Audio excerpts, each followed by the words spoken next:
RRB group D 2025 के लिए practice set चल रहा है और ये है हमारा प्रैक्टिस सेट नंबर 2 जो कि साइंस का है। और इसमें प्रत्येक दिन 20 क्वेश्चंस कराए जाते हैं और उसका एक्सप्लेनेशन डिटेल में होता है। तो डायरेक्ट क्लास करते हैं बिना किसी बकवास के। पहला प्रश्न है, रिक्त स्थान एक संतृप्त हाइड्रोकार्बन है। कौन सा एक संतृप्त हाइड्रोकार्बन? आपको पता होना चाहिए कि हाइड्रोकार्बन जो होते हैं वह दो प्रकार के होते हैं। हाइड्रोकार्बन कितने प्रकार के होते हैं? दो प्रकार के। एक होते हैं संतृप्त हाइड्रोकार्बन, एक होते हैं असंतृप्त हाइड्रोकार्बन। आप लिखते जाइए, असंतृप्त हाइड्रोकार्बन। संतृप्त हाइड्रोकार्बन में आता कौन सा है? एल्केन। कौन सा आता है? एल्केन। संतृप्त हाइड्रोकार्बन में एल्केन आता है, इसमें कार्बन कार्बन के बीच एकल बंध होता है। और संतृप्त हाइड्रोकार्बन में आता है एल्कीन। कौन सा आ जाता है? एल्कीन आ जाता है, इसमें कार्बन और कार्बन के बीच डबल बॉन्ड होता है। कार्बन और कार्बन के बीच कितने बॉन्ड होते हैं? डबल बॉन्ड होते हैं। और होता है एक और संतृप्त हाइड्रोकार्बन में एल्काइन। क्या होते हैं? L alkyne. दूसरा होते हैं एल्काइन होते हैं, जिसमें कार्बन कार्बन के बीच कितने बंद होते हैं? 3, यानी ट्रिपल बॉन्ड होते हैं। बात करें एल्कीन की तो इसका फॉर्मूला होता है एल्केन का CnH2n+2। ये इसका फॉर्मूला है CnH2n+2। एल्कीन की फॉर्मूला की बात करें तो इसका फॉर्मूला होता है CnH2n। ठीक है, और एल्काइन का होता है CnH2n-1। ये इसका क्या है? फॉर्मूला है। तो कहता है कि कौन? संतृप्त हाइड्रोकार्बन। संतृप्त हाइड्रोकार्बन में एल्केन होता है, तो एल्केन से बनता है ये इथेन। ऑप्शन नंबर कौन सा सही हो जाएगा? डी सही हो जाएगा। नेक्स्ट क्वेश्चन है क्वेश्चन नंबर 2। पत्तियों में पौधे के अन्य ऊतकों तक प्रकाश संश्लेषण के विलेय उत्पादों और अन्य पदार्थों के बीच परिवहन की प्रक्रिया क्या कहलाती है? तो ये प्रक्रिया कहलाती है स्थानांतरण। क्या कहलाती है? स्थानांतरण। आइए देखते हैं ऊतक को। ऊतक जो होते हैं दो प्रकार के होते हैं। ऊतक कितने प्रकार के होते हैं? दो प्रकार के होते हैं। एक होते हैं सरल ऊतक। कौन सा? सरल ऊतक होते हैं। और एक होते हैं जटिल ऊतक। कौन सा? जटिल ऊतक होते हैं। जटिल ऊतक भी दो प्रकार के होते हैं। कौन कौन से? एक जाइलम होते हैं, जाइलम, और एक होते हैं फ्लोएम। फ्लोएम होते हैं। जाइलम ऊतक जल एवं खनिज लवणों का अब परिवहन करता है और फ्लोएम खाद्य पदार्थों का परिवहन करता है। सरल ऊतक में होते हैं तीन प्रकार के। पहला होते हैं मतलब कोलेन कायमा होते हैं। कोलेन कायमा होते हैं। दूसरा होता है एस्केलेरन एस्केलेरन कायमा होते हैं। और तीसरा जो होते हैं सरल ऊतक में जो तीसरा होते हैं वह होते हैं कौन सा? पेरेन कायमा। कौन सा? पेरेन कायमा होते हैं। ठीक है। कोलन कायमा में क्या होता है? कोलन कायमा जो होते हैं ये लचीला होते हैं। क्या होते हैं? पेड़ पौधे को क्या करते हैं? ये लचीला करते हैं, लचीला होते हैं। स्क्लेरन कायमा ये कठोरता प्रदान करता है। क्या प्रदान करता है? कठोरता। पेड़ पौधे में कठोरता प्रदान करता है। और पेरेन कायमा जो होते हैं इसी के माध्यम से प्रकाश संश्लेषण की क्रिया होती है। प्रकाश संश्लेषण की क्रिया। तो दोस्त पढ़िए वही जो डायरेक्ट एग्जाम में आए। ठीक है, पूरा आपको यहाँ पर डिटेल में एक्सप्लेनेशन दे रहे हैं। नेक्स्ट क्वेश्चन है तो इसका आंसर हो जाएगा ऑप्शन नंबर डी। ठीक है। नेक्स्ट क्वेश्चन है क्वेश्चन नंबर 3। पृथ्वी की सतह से फायर किए गए प्रक्षेप गति के दौरान क्या होता है? प्रक्षेप गति क्या होते हैं कि आप किसी थीटा डिग्री पे आप किसी चीज़ को एक बार दम लगाकर फेंकते हैं, वो जितना दूर जाता है, ये जो जाता है इसी को बोलते हैं क्या? प्रक्षेप गति बोला जाता है। जैसे भाला फेंक का नाम सुने होंगे, या आप क्रिकेट खेलते होंगे तो गेंद से जो मारते होंगे 6 रन जो जाता है उससे जो कितना ऊंचाई तक जाके फिर नीचे जाता है, वही होता है क्या? प्रक्षेप गति। प्रक्षेप गति में क्या होते हैं कि इसे करके आपको दिखा देते हैं। ये हो गया वाई एक्सिस, और ये एक्स एक्सिस, ये रहा ऐसे। तो यहाँ पर थीटा डिग्री कौन पे है? ठीक है। ये वाई एक्सिस होते हैं और ये एक्स एक्सिस। एक्स एक्सिस को ही यानी कि ये है क्षैतिज। ये क्या है? क्षैतिज है। ठीक है। तो ये क्या होते हैं? यूं कॉस थीटा होते हैं और ये होते हैं यूं साइन थीटा। जब आप इसको डिटेल में पढ़िएगा तो वहाँ आपको बताया जाएगा। ये जो होते हैं क्या? क्षैतिज जो होते हैं कतारें, ये वाला ये नियत रहता है। ये क्या रहता है? नियत। नियत का मतलब होता है स्थिर रहता है।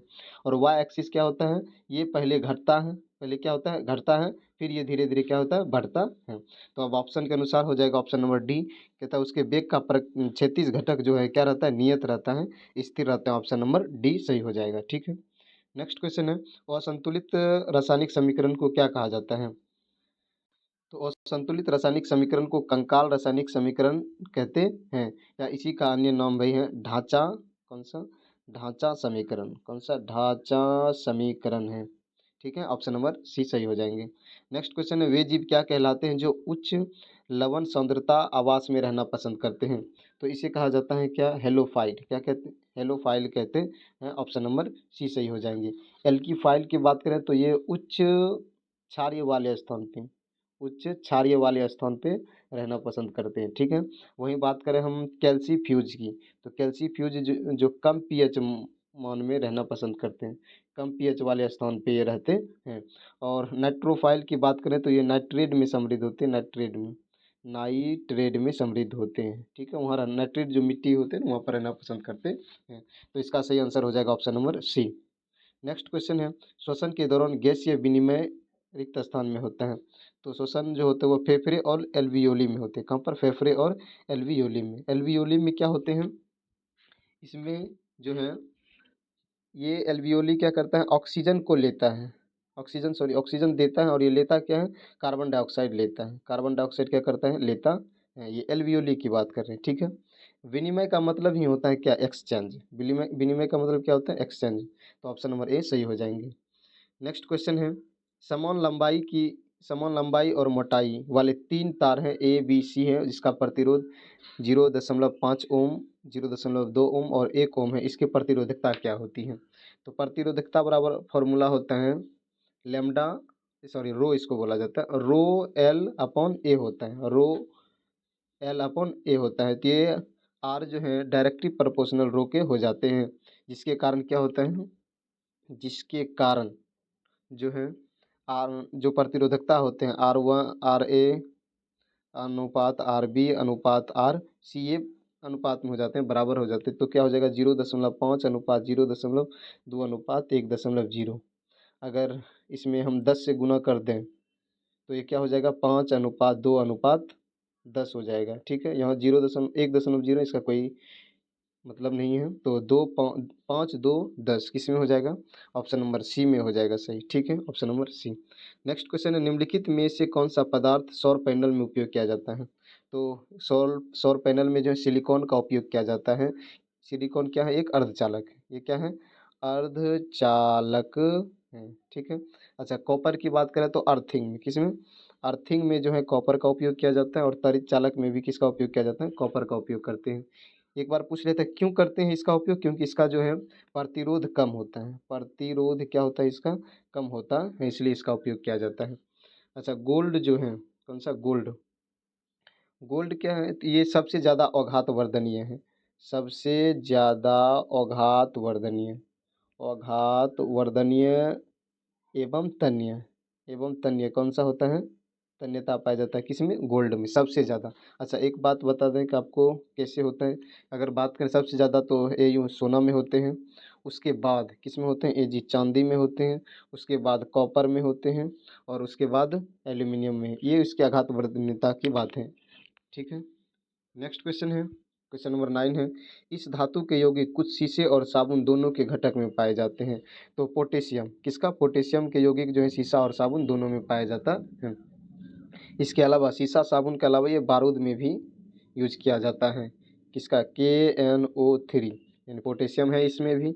इसे नाइटर या सोरा कहा जाता है, क्या कहते हैं, नाइटर या सोरा इसको कहते हैं। ठीक है, और अगर दोस्त इस वीडियो की PDF चाहिए तो आपको आप हमारे टेलीग्राम चैनल पे मिल जाएंगे, जिसका लिंक इस वीडियो के कमेंट बॉक्स में दिया हुआ है। एंड क्वेश्चन नंबर 10 है, परमाणु त्रिज्या किस में मापा जाता है?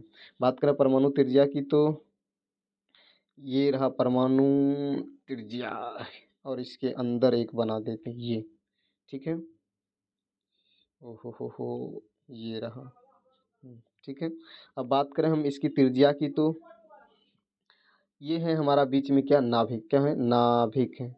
नाभिक इसकी कितनी त्रिज्या होती है, यहाँ से यहाँ की बात करें तो ये त्रिज्या जो होती है नाभिक की त्रिज्या, ये होती है 10⁻⁻15 मीटर। क्या होते हैं, 10⁻⁻15 मीटर इसकी त्रिज्या होती है। इसी को एक फर्मी मीटर कहा जाता है, इसी को क्या कहते हैं, एक फर्मी मीटर इसी को कहते हैं।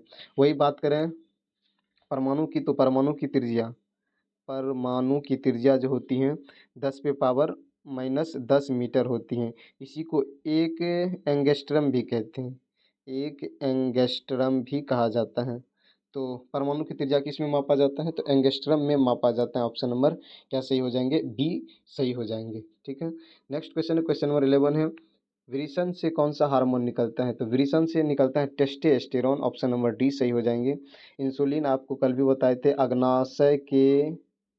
अग्नाशय के बीटा सेल से निकलता है, अग्नाशय के बीटा सेल से निकलता है इंसुलिन। ठीक है, जो कि शर्करा को नियंत्रित करता है।